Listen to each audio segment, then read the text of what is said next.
The public uproar over the weekend killing of Alex Pretti by federal agents following President Trump as he tried to focus on the economy yesterday. We're doing a big investigation. I want to see the investigation.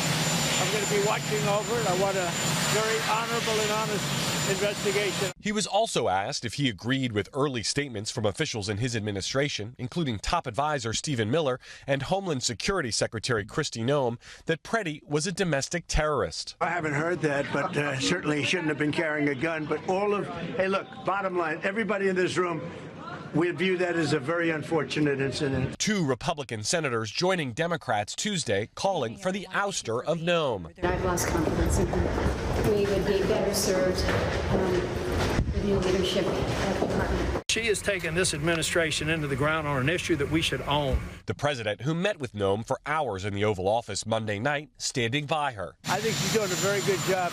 The border is totally secure. As White House staff scrambled to deal with the fallout from the shooting, one of those GOP senators also criticizing Miller, an architect of Trump's immigration policy, who called Pretti an assassin soon after the shooting. Stephen Miller never fails to live up to my expectations of incompetence. Miller, in a new statement, attempting to shift scrutiny to Border Patrol agents, saying they may not have followed protocol during the incident.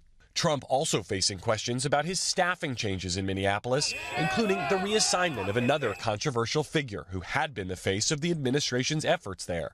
Border Patrol Commander Greg Bavino sent back to his sector in California. Bavino's very good, but he's a pretty out there kind of a guy, and in some cases that's good. Maybe it wasn't good here.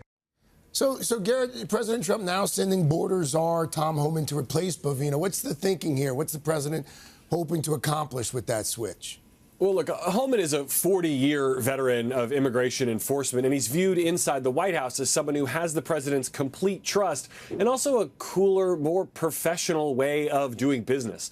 The White House hopes that he can negotiate with Democratic officials in Minnesota to allow for deportations there to continue with more help from local officials and less violence. Now, Governor Tim Walz described their first meeting yesterday in positive terms, but the governor's position here has not changed. He wants federal agents out of the state and accountability for his two citizens killed by those agents. Craig? Garrett Haake from the White House. Garrett, thank you.